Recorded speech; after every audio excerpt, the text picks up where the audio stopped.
बिस्मिल्लाहिर्रहमानिर्रहीम, अस्सलाम वालेकुम। Myself Khizar Ahmad Usama MK preparation के प्लेटफॉर्म से आपसे मुखातिब हूँ। जैसा कि आप जानते हैं, एमके प्रिपरेशन ने तकरीबन तमाम जो वन पेपर जॉब्स हैं या टीचर्स की जॉब के लिए जनरल साइंस और एवरीडे साइंस की जो नई एक लेक्चर सीरीज स्टार्ट की हुई है, उस सीरीज़ के एक नए लेक्चर के साथ आपकी खिदमत में हाजिर हैं। आज के सेशन में हम बात करेंगे हमारी यूनिवर्स के बारे में। वैसे तो जितनी वास्ट, जितनी बड़ी हमारी यूनिवर्स है, इसको किसी एक सेशन में या एक लेक्चर में कंक्लूड करना पॉसिबल नहीं है, बट हम कोशिश करेंगे कुछ बेसिक चीज़ें जो हमारी यूनिवर्स से रिलेटेड है उनको डिस्कस करें। तो स्टार्ट करने से पहले हम बात करेंगे कि जो डिस्टेंस है वो कैसे मेजर किया जाता है। अमूमन हमारे लैंड के ऊपर, जो समंदर के ऊपर या लैंड के ऊपर जो हम डिस्टेंस मेजर करते हैं, it is in the form of the kilometres. But अगर हम स्पेस की बात करें तो स्पेस में ऑब्जेक्ट इतने बड़े हैं, उनके दरमियान डिस्टेंस इतना बड़ा है, उनके दरमियान चूंकि कोई लैंड कनेक्शन नहीं होता, तो इस वजह से हम उसको किलोमीटर्स में जो है वो कैलकुलेट नहीं कर सकते। तो उसके लिए हम एक वर्ड यूज करते हैं, that is a light year. जो एक लाइट ईयर होता है उसकी बेस पर हम स्पेस में डिस्टेंस जो है उनको मेजर करते हैं। लाइट ईयर अब क्या होता है? लाइट ईयर असल में वो डिस्टेंस होता है जो लाइट एक साल के अंदर कवर करती है। अगर हम लाइट को एक पॉइंट से रिलीज कर दें और एक साल के अंदर वो लाइट जितना डिस्टेंस कवर करेगी उसको हम लाइट ईयर कहते हैं। अब एक व्यू देने के लिए ये कितना हो सकता है, मैं ये आपको बता दूं कि ऑलमोस्ट 3 लाख किलोमीटर में जो डिस्टेंस है वो लाइट एक सेकंड में कवर कर जाती है। 3 लाख किलोमीटर ये एक सेकंड के अंदर जो लाइट है वो ट्रेवल कर जाती है। तो अगर हम एक साल की बात करें तो ऑलमोस्ट 10 ट्रिलियंस किलोमीटर बनते हैं for a single light year. तो इससे आप अंदाजा लगा सकते हैं कि स्पेस में डिस्टेंस कितने बड़े होते हैं, ऑब्जेक्ट कितने बड़े होते हैं, और उसको मेजर करने के लिए वैसे ही स्केल्स भी डिफाइन करने पड़ते हैं। सो अब हम बात करते हैं गैलेक्सीज की। गैलेक्सीज क्या है? ये एक huge collection of gases, dust and billion of stars and their solar system. ये सारा कुछ कलेक्ट कर ले तो वो एक गैलेक्सीज बनाते हैं। इसके अंदर स्टार्स भी होते हैं, सोलर सिस्टम्स पूरे के पूरे होते हैं, डस्ट पार्टिकल्स होते हैं, बड़े बड़े जो स्टार्स और मीटियोर्स वगैरह भी इसके अंदर शामिल होते हैं, और वो सारे मिलकर एक गैलेक्सी बनाते हैं। ये सोचा जाता है कि 2 ट्रिलियन गैलेक्सीज जो है, अभी तक जितना जो यूनिवर्स ऑब्जर्व हो चुका है, ऑब्जर्वेबल यूनिवर्स है, जहां तक हम देख पाए हैं with the help of different telescopes, उसके अंदर ऑलमोस्ट 2 ट्रिलियन गैलेक्सीज पॉसिबली मौजूद हैं। आप अंदाजा लगाएं कि इस यूनिवर्स के अंदर कितनी ज्यादा वुसअत जो है वो पाई जाती है। और इसी तरह ये बहुत जो साइज में, शेप में, कलर में डिफरेंट है और बहुत दूर दूर तक फैली हुई हैं। गैलेक्सीज को हम अगर कलेक्ट करें तो उनको हम क्लस्टर्स कहते हैं, लोकल ग्रुप कहते हैं, और लोकल ग्रुप्स जो है वो मिलकर क्लस्टर्स बनाते हैं, और जो आगे मजीद फर्दर जो उसके कॉम्बिनेशंस हैं वो बनते हैं। जो अब हम आगे देखते हैं गैलेक्सीज की टाइप्स को। गैलेक्सीज की जो सबसे बड़ी टाइप है that is a spiral Galaxy. Spiral Galaxy क्या होती है? ये एक मोस्ट कॉमन गैलेक्सी है। इसके अंदर कुछ इस तरह से जो स्पाइरल में जो चीजें हैं वो मौजूद होती हैं। ये ऐसे घुमावदार गैलेक्सी होती है, जैसे जिस गैलेक्सी का हम हिस्सा है, हमारा सोलर सिस्टम जिस गैलेक्सी का हिस्सा है उसको मिल्की वे कहते हैं। Milky way is also a spiral galaxy. तो spiral galaxy is in the form of the spirals. वो स्पाइरल्स की फॉर्म में बनी होती है। उसके अंदर जो सेंटर के अंदर सबसे ज्यादा डेंस मटेरियल होता है, सबसे ज्यादा डेंसिटी जो है वो उसके सेंटर में होती है, और बाकी साइडों पर जैसे जैसे हम उसके अवे जाते हैं तो वो डिस्क टाइप फॉर्मेट जो है वो उसका बनता है, जिसमें डेंसिटी जो है वो कम होती जाती है। उसके बाद फर्दर हम मूव करें तो दूसरी जो टाइप है वो एलिप्टिकल जो गैलेक्सी है उसकी टाइप है। ये कुछ ओवल शेप में, कुछ इस तरह की जो गैलेक्सी है वो होती है एलिप्टिकल, ऑलमोस्ट एग शेप की। और इस एलिप्टिकल गैलेक्सी जो है ये फ्यू 100 मिलियन से लेके और 100 ट्रिलियन स्टार्स जो इसके अंदर हो सकते हैं। इसके साइज जो है फ्यू 1000 लाइट ईयर से लेकर more than a few 100,000 light years हो सकता है। बहुत बड़ी गैलेक्सीज हैं, इसकी सेंटर में डेंसिटी उतनी ज्यादा नहीं होती जितनी एक स्पाइरल गैलेक्सी के अंदर होती है। फर्दर हम मूव करते हैं, हमारे पास जो तीसरी टाइप है गैलेक्सीज की, that is an irregular Galaxy. Irregular galaxies वो गैलेक्सीज होती हैं जो किसी पैटर्न या शेप को फॉलो नहीं करती, ये इर्रेगुलरली इसमें डिस्ट्रीब्यूशन होती है, और चूंकि ये इर्रेगुलर होती है तो हम उसको ये डिफाइन करना मुमकिन नहीं है कि उसके किस हिस्से में जो डेंसिटी है वो ज्यादा होगी, किस हिस्से में डेंसिटी जो है वो कम होगी। इसमें कुछ ग्रुप्स भी हो सकते हैं और hundreds of thousands of groups जो है वो भी हो सकते हैं। ओके जी, फर्दर हम मूव करते हैं जो मिल्की वे हमारी गैलेक्सी जो है उसके बारे में बात करते हैं। यहां पर आप इस इमेज के अंदर देख सकते हैं, it is just like a disc spiral galaxy. इसके अंदर बहुत सारे जो स्टार्स और गैलेक्सीज और बाकी जो ऑब्जर्वेबल जो एलिमेंट्स है स्पेस के वो इसके अंदर पाए जाते हैं। ओके जी, फर्दर अगर हम मूव करें, हम अपने मिल्की वे गैलेक्सी के बारे में थोड़ा सा अंडरस्टैंड करने की कोशिश करते हैं। ऑलमोस्ट इसकी जो विड्थ है वो ऑलमोस्ट 1 लाख लाइट ईयर्स है, तकरीबन 1 लाख लाइट ईयर्स जो है वो इसका स्पैन इसमें पाया जाता है। इसका जो सेंट्रल पार्ट है इसको हम गैलेक्टिक या बल्ज भी कहते हैं। ये आपको इसका ऊपर से व्यू इसका नजर आ रहा होगा और यहां पर ये आपको उसका एक साइड व्यू इसका नजर आ रहा होगा, और आप देख सकते हैं कि इसके सेंटर में डेंसिटी ज्यादा है जिसको हम बल्ज या गैलेक्टिक कहते हैं, और इसकी जो साइड है उनमें डेंसिटी कम है। ये जो सन्स और स्टार्स हैं ये इसकी साइड्स में है और सेंटर में इसकी जो है वो बाकी एलिमेंट्स हैं, और एक इसके अंदर ब्लैक होल भी है जो हम आगे देखेंगे। और इसके बाद इसके हाफ वे 26,000 लाइट ईयर्स हैं उसके सेंटर से, यानी कि इसके सेंटर से लेकर ये जो साइड तक का स्पैन है ये ऑलमोस्ट 26,000 लाइट ईयर्स तक फैला हुआ है। ओके जी, next the life of star. हम स्टार्स की लाइफ के बारे में बात करते हैं। ये रात को अगर हम स्टार्स की तरफ देखें तो ये हमें ऐसे जाहिर होते हैं जैसे कि ये स्टिल हैं, उनमें कोई चेंजेस नहीं आ रहा, रोजाना एक जैसे ही होते हैं। बट अगर अभी हमारे पास जो लेटेस्ट टेलीस्कोप्स हैं उनके थ्रू स्टार्स को देखें तो हमें पता चलेगा कि ये स्टार्स अपनी फॉर्मेशन को कितनी तेजी के साथ चेंज करते हैं, अपनी लोकेशन को बड़ी तेजी से चेंज करते हैं, उनकी फॉर्मेशन बड़ी तेजी से चेंज होती है। तो कुछ फिनोमिना जो स्टार्स के साथ एसोसिएट हैं हम उनको पढ़ने की कोशिश करते हैं। उनमें फर्स्ट हमारे पास आ जाता है ये बर्थ ऑफ स्टार्स। स्टार्स जो है ये एक्चुअली पैदा होते हैं, पैदा होने का मतलब ये कि ये बॉर्न होते हैं मैटर से।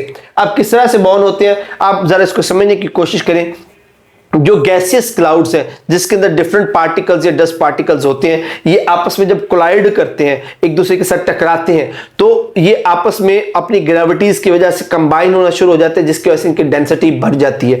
जितना ये एक दूसरे के क्लोज होते हैं वैसे इनकी इंटरनल एनर्जी भी बनती है, और वो एनर्जी इतनी ज्यादा हो जाती है कि वो इनके अंदर न्यूक्लियर रिएक्शंस को स्टार्ट करवा देते हैं। और वो न्यूक्लियर रिएक्शन जब स्टार्ट होते हैं तो इतनी ज्यादा लाइट खारिज होना शुरू हो जाती है कि वो डेंसिटी ग्लो करना लग जाती है, जिसको हम स्टार कहते हैं। और वो एक स्टार एक सन की तरह जो है वो अपीयर होना शुरू हो जाते हैं, और इस तरह से एक स्टार जो है वो बन जाता है। अब अगर हमारे सूरज की अगर हम बात करें तो हमारे जो सूरज है इसको बहुत टाइम लगा था स्टेबल होने के लिए, ये भी इसी प्रोसेस के थ्रू शुरू हुआ था। और उसके बाद हमारा जो सूरज है ऑलमोस्ट 30 मिलियन ईयर्स जो है वो उसने स्पेंड किए थे स्टेबल होने में। जब ये कंबाइन होती हैं और न्यूक्लियर रिएक्शन स्टार्ट होता है तो उसको स्टेबल होने में, अपनी शेप को कंटेन करने में ऑलमोस्ट 30 मिलियन ईयर्स जो है वो लगे थे स्टेबल होने में। और ये एक्सपेक्ट किया जा रहा है कि ऑलमोस्ट 10 बिलियन ईयर्स ये मजीद जो है वो चल सकता है। इसके अंदर इतना जो न्यूक्लियर फ्यूल मौजूद है कि ये 10 बिलियन ईयर्स मजीद जो है वो ग्लो करेगा, ऑपरेट करता रहेगा।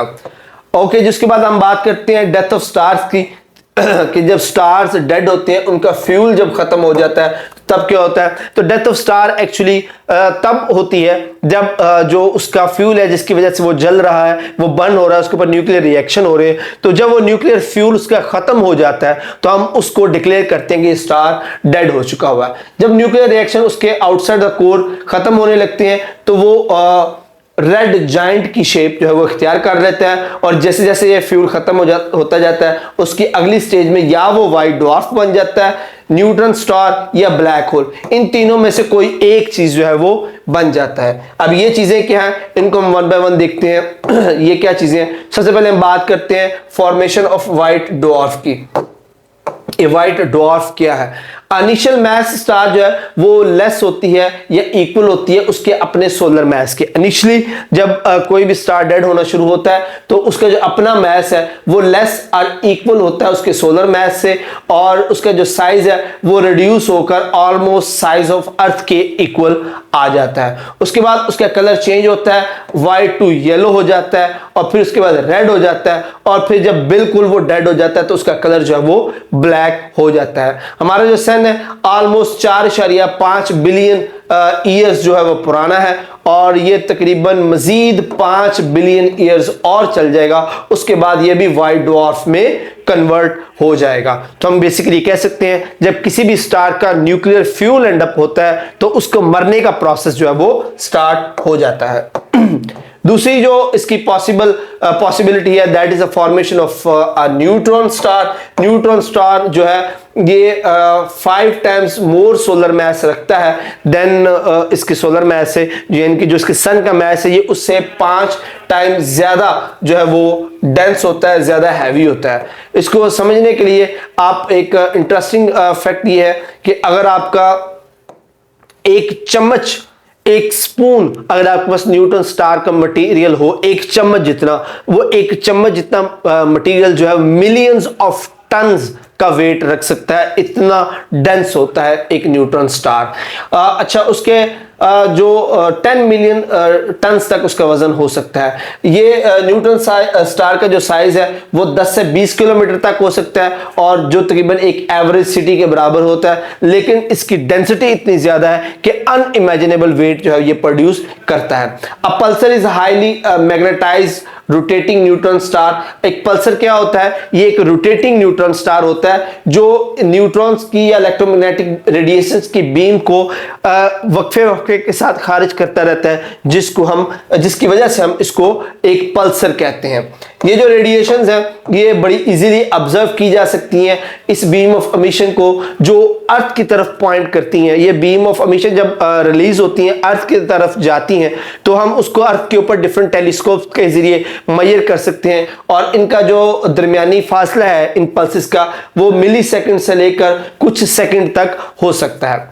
उसके बाद हम बात करते हैं ब्लैक होल की।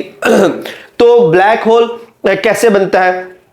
अगर एक जो स्टार है उसकी डेंसिटी इतनी इंक्रीज होती है तो with increase in the density उसकी जो ग्रेविटी है वो भी इंक्रीज होने लगती है, और एक वक्त ऐसा आता है कि उसकी जो ग्रेविटी इतनी ज्यादा हो जाती है कि उसमें से कोई भी चीज पास नहीं कर सकती, इवन के लाइट भी उस डेंसिटी को जो है वो ओवरकम नहीं कर पाती, उस ग्रेविटी को ओवरकम नहीं कर पाती।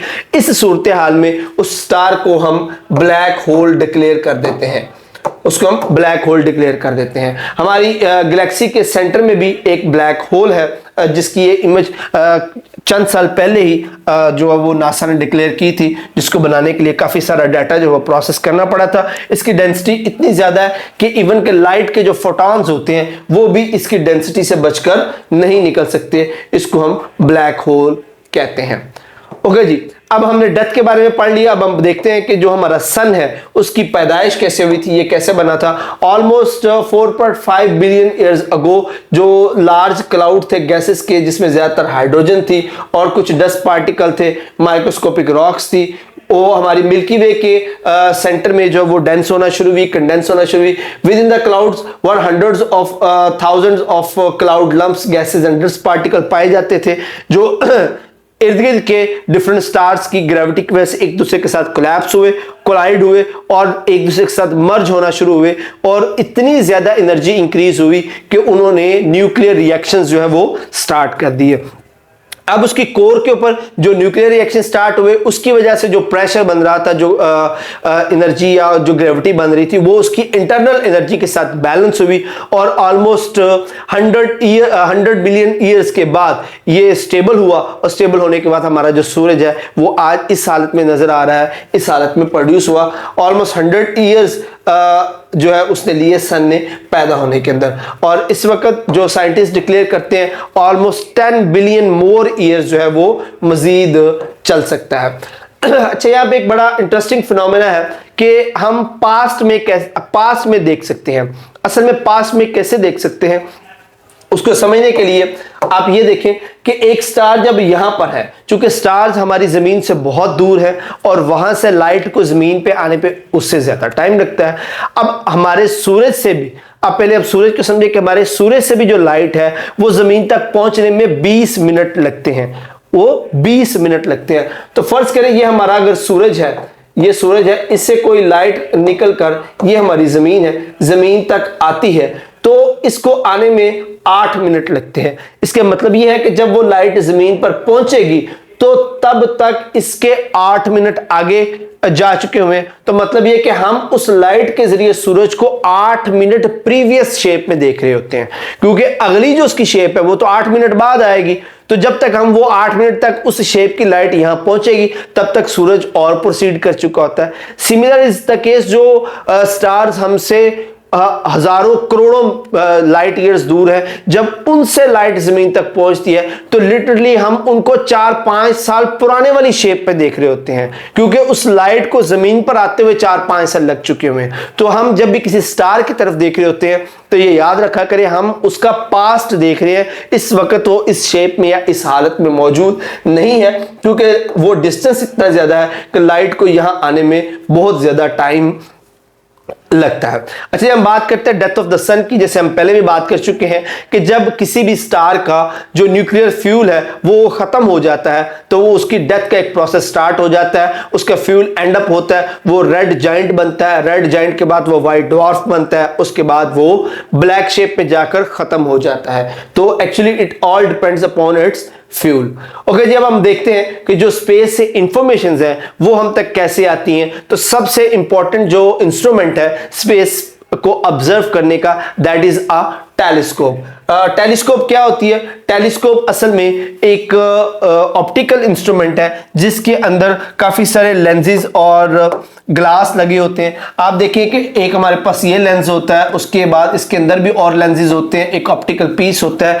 तो ये कंबिनेशन ऑफ दीज लेंसेज उसकी मैग्निफिकेशन को बढ़ा देते हैं, जिसकी वजह से हम स्पेस में जो डिस्टिंक्ट ऑब्जेक्ट्स हैं उनको देख पाते हैं।